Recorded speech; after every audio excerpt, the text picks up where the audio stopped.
श्री गणेशाय नमः। षष्ठे अंशे तृतीयोऽध्यायः। सर्वेषामेव भूतानां त्रिविध प्रतिसच्चर नैमित्तिक प्राकृति कस्तथैवात्यन्तिकोलय ब्राह्मो नैमित्तिकस्तेषां कल्पान्ते प्रतिसच्चर आत्यन्तिकस्तु मोक्षाख्यं प्राकृतो द्विपरार्धक। श्रीमैत्रेय उवाच परार्धसंख्यां भगवन् चक्ष्व ययातु सा द्विगुणीकृतया यज्ञ प्राकृत प्रतिसच्चरा। श्रीपराशर उवाच स्थानात् स्थानं दशगुणमेकस्मादन्यते द्विज ततो अष्टादशमे भागे परार्थमभिधीयते। परार्धद्विगुणं यत्तु प्राकृतस्य लयो द्विज तदा व्यक्तेऽखिलं व्यक्तं स्वहेतोलेहमेतिव निमेषो मानुषो योऽसौ मात्रा मात्रा प्रमाणत ते पञ्चदशाभिः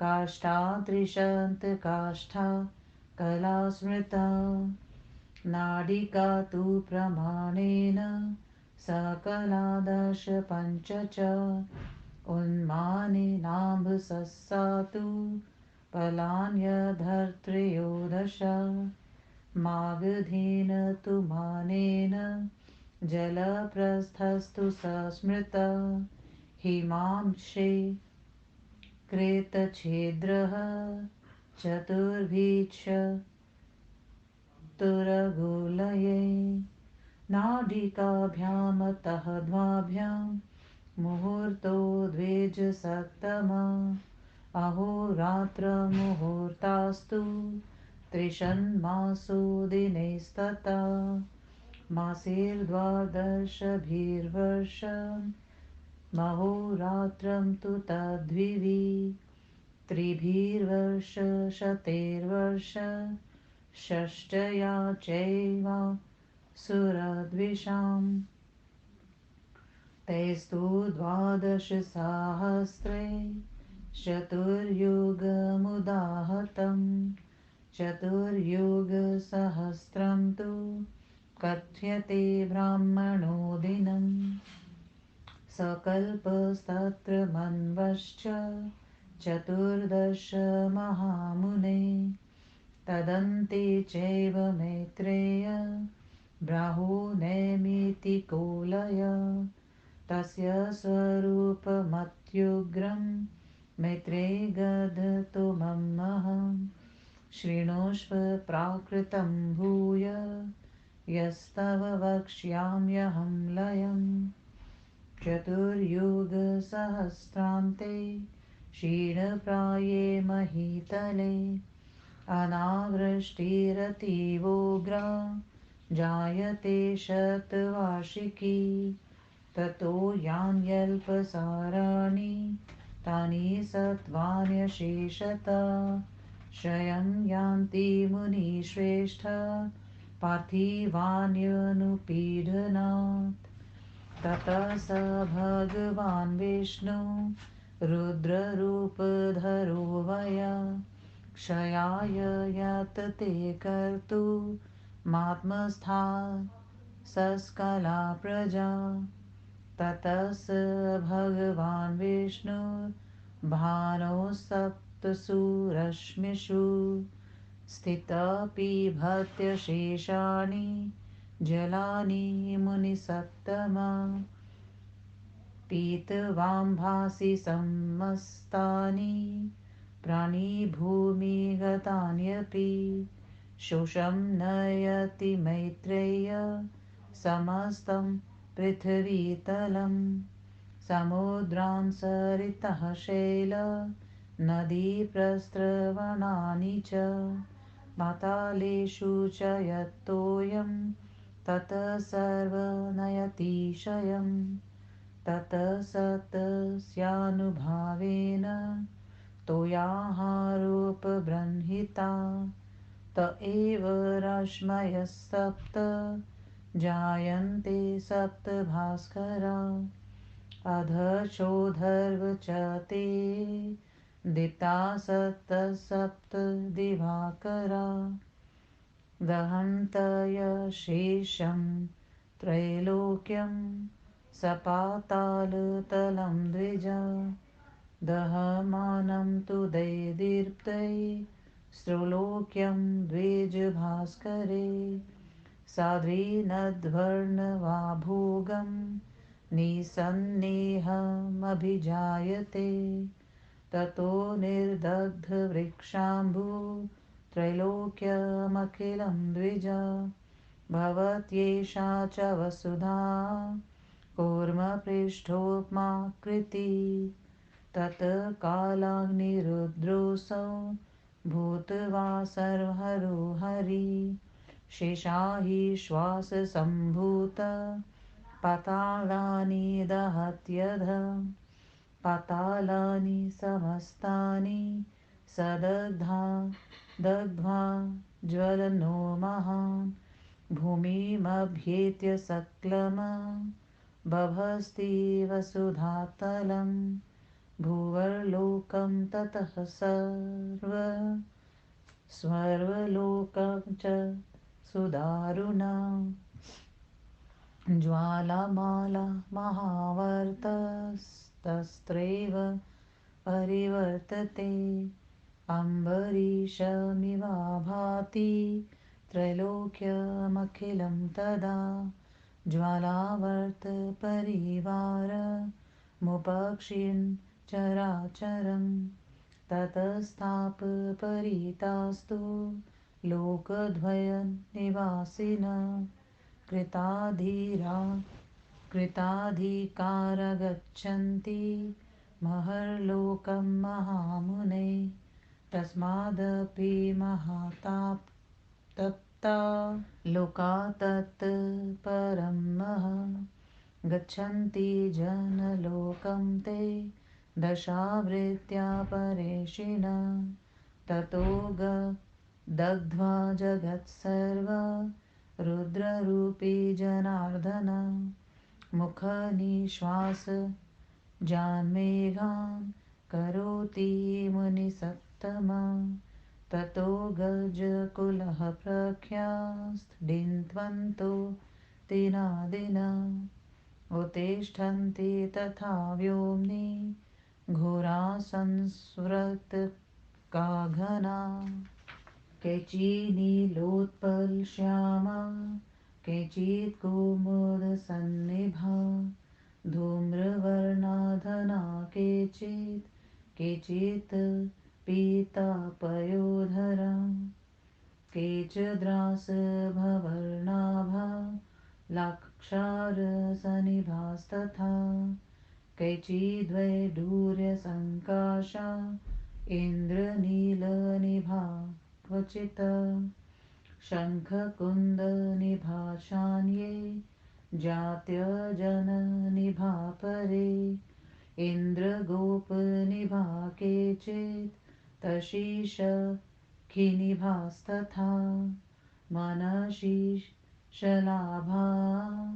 केचिद्वै हरितानिभा परे चाशपत्रनिभा केचिदुत्तिष्ठन्ति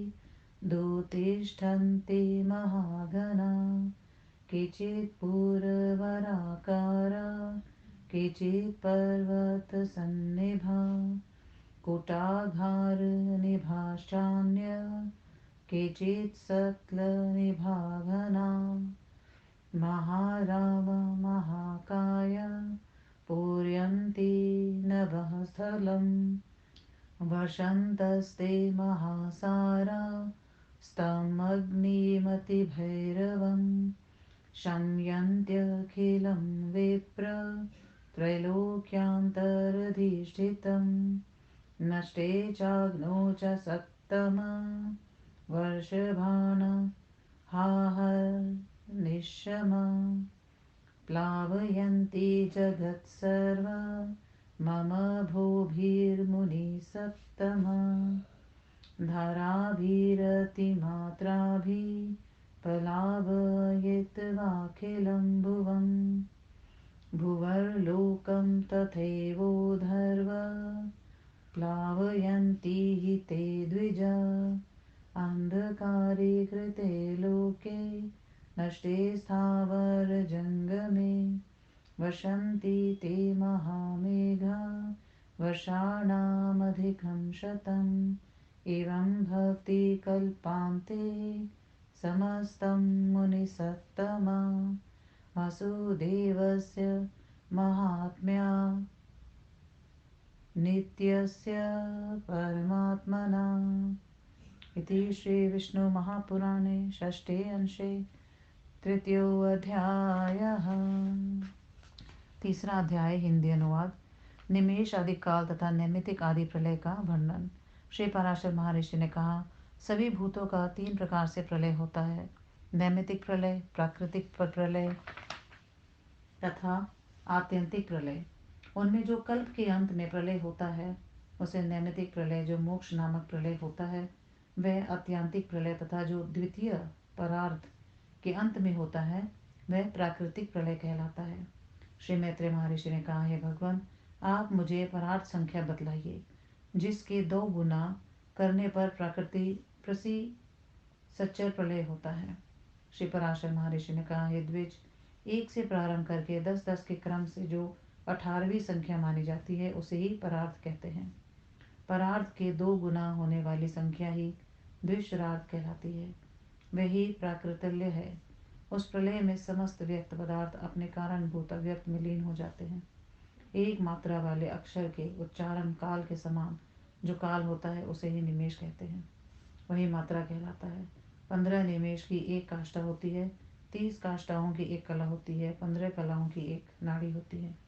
उस नाड़ी को तांबे के बने 12.5 पल पानी के पात्र से जाना जा सकता है। मगध देशीय मान से उसे प्रस्थ कहलाते हैं। उसमें 4 अंगुल लंबी सुवर्ण की शलाका से छिद्र किया रहता है। हे द्विज श्रेष्ठ, दोनों नाड़िकाओं का 1 मुहूर्त होता है। 30 मुहूर्त के 1 दिन रात होते हैं तथा 30 ही अहोरात्र दिन रात का 1 मास होता है। 12 मासों का 1 वर्ष होता है, वही देवताओं का 1 दिन और रात होता है। ऐसे ही मनुष्य के 308 वर्षों का देवताओं का 1 वर्ष होता है। ऐसे देवताओं के 12,000 वर्षों का 1 चतुर्युग होता है। 1000 चतुर्युग का ब्रह्मा जी का 1 दिन होता है, उसी को कल्प कहते हैं। हे महामुने, 1 कल्प में 14 मनु होते हैं। हे मैत्रेय, कल्प के अंत में ब्रह्मा नैमित्तिक लय होता है। हे मैत्रेय, उसके अत्यंत उग्र रूप को मैं बतला रहा हूँ, उसे तुम सुनो। उसके बाद में मैं तुम्हें प्राकृतिक लय बतलाऊंगा। 1000 चतुर्युग के बीत जाने पर जब पृथ्वी प्राय क्षीण हो जाती है उस समय अत्यंत भयंकर 100 वर्ष की अनावृष्टि होती है। हे मुनि श्रेष्ठ, उस समय जो अल्प शक्ति वाले जीव होते हैं वे अनावृष्टि से पीड़ित होकर बिल्कुल विनष्ट हो जाते हैं। उसी समय भगवान विष्णु रुद्र रूप को धारण करते हैं और वे अपने भीतर विद्यमान संपूर्ण प्रजाओं का विनाश कर देते हैं। उसके बाद भगवान विष्णु सूर्य की 7 रश्मियों में स्थित होकर, हे मुनि श्रेष्ठ, संपूर्ण जलों को पी जाते हैं। प्राणियों तथा पृथ्वी के भीतर विद्यमान संपूर्ण जल को पीकर वे संपूर्ण भूमितल को शुष्क बना देते हैं। समुद्र, नदियां, पर्वत, स्तोत्रों तथा झरनों के तथा पाताल के भी जल को सुखा देते हैं। उसके बाद भगवान के प्रभाव से तथा जलाहार करने से पुष्ट बनी हुई सूर्य की वे 7 रश्मियां 7 सूर्य हो जाती हैं। नीचे तथा ऊपर प्रकाशित 7 सूर्य, हे द्विज, पताल सहित संपूर्ण त्रैलोक्य को जला देते हैं। हे द्विज, उन सूर्य से जलाए जाते हुए पर्वत, समुद्र आदि सब के सब नीरस हो जाते हैं। उसके बाद जिसके वृक्ष एवं जल सूख जाते हैं, इस तरह का संपूर्ण त्रैलोक्य तथा ये पृथ्वी कछुए के पीठ से समान हो जाती है। उस समय सबको नष्ट करने के लिए उदत श्रीहरि का अग्नि रुद्र होकर शेष नाग के मुख से निकली हुई अग्नि पातालों को जला देती है। वह महान अग्नि संपूर्ण पातालों को जलाकर भूमि पर पहुंच जाती है और संपूर्ण पृथ्वी को भस्म कर देती है। उसके बाद वे भयंकर अग्नि संपूर्ण भूलोक और तथा स्वलोक को जला देती है। उसके बाद ज्वाला का आवृत समूह नहीं वहीं घूमने लगता है। उस समय ज्वाला के आवृत परिवार के द्वारा जिसके संपूर्ण चराचर नष्ट हो गए रहते हैं, ऐसा संपूर्ण त्रैलोक्य अमरीश के समान प्रतीत होने लगता है। हे महामुने, उस समय संताप से संतप्त होकर दो लोकों में भूलोक तथा स्वलोक में रहने वाले जीव अधिकार प्राप्त होने के कारण महलोक में चले जाते हैं, किंतु वहाँ भी काला नल की उग्र ज्वाला से संतप्त होने के कारण वह ज्वाला से बचने के लिए जन लोक में चले जाते हैं। उसके बाद ही मुनिश्रेष्ठ रुद्र रूप से भगवान जनार्दन संपूर्ण जगत को जलाकर अपने मुख से निकली हुई वायु से मेघों को उत्पन्न कर देते हैं। उसके बाद अत्यंत गरजने वाले तथा बिजली की चमक से युक्त हाथी के समान भयंकर संवर्तक नामक मेघ आकाश में उठते हैं। कुछ मेघ नील कमल के समान श्याम वर्ण वाले, कुछ कुमुद के समान वर्ण वाले, कुछ धूम्र वर्ण के मेघ तथा कुछ पीले मेघ, कुछ गधे गद्दे के समान वर्ण वाले, कुछ लाह के समान वर्ण वाले, कुछ वेंडूरे मणि के समान वर्ण वाले, कुछ इंद्र नील मणि के समान वर्ण वाले, कहीं दूसरे शंख तथा कुंद के समान, उससे भिन्न जाति चमेली के समान उजले वर्ण वाले, कुछ अजन के समान काले, कुछ मैन सिल के समान पीले, कुछ हरिताल के समान वर्ण वाले, कुछ चाश पत्र के समान वर्ण वाले महान मेघ उठते हैं। कुछ मेघ नगर के समान, कुछ पर्वत के समान, कुछ कूटागार के समान तथा कुछ भूमि के समान आकार वाले होते हैं। वे घोर ध्वनि करने वाले तथा विशाल आकार वाले मेघ आकाश में भर जाते हैं। हे विप्र, वे मूसलाधार वर्षा करके इस त्रिलोक व्यापी अग्नि को शांत कर देते हैं, और अग्नि के शांत हो जाने पर रात दिन वर्षा करते हुए मेघ, ये मुनिश्रेष्ठ, पूरे संसार को भर देते हैं। अत्यधिक धारा से भूलोक को भर कर वे ऊपर की ओर भूलोक को भी भर देते हैं। संसार के अंधकार व्याप्त हो जाने तथा स्थावरों एवं जंगमों जीवों के नष्ट हो जाने पर वे मेघ 100 वर्ष से भी अधिक समय तक वर्षा करते रहते हैं। ये मुनिश्रेष्ठ, कल्प के अंत में भगवान वसुदेव जी की महिमा से यह संपूर्ण विप्लव होता है। इस तरह श्री विष्णु महापुराण के छठे अंश के तीसरे अध्याय का श्री प्रसाद द्विवेदी श्रीधराचार्य कृत हिंदी अनुवाद संपूर्ण हुआ। ओम नमो भगवते वासुदेवाय।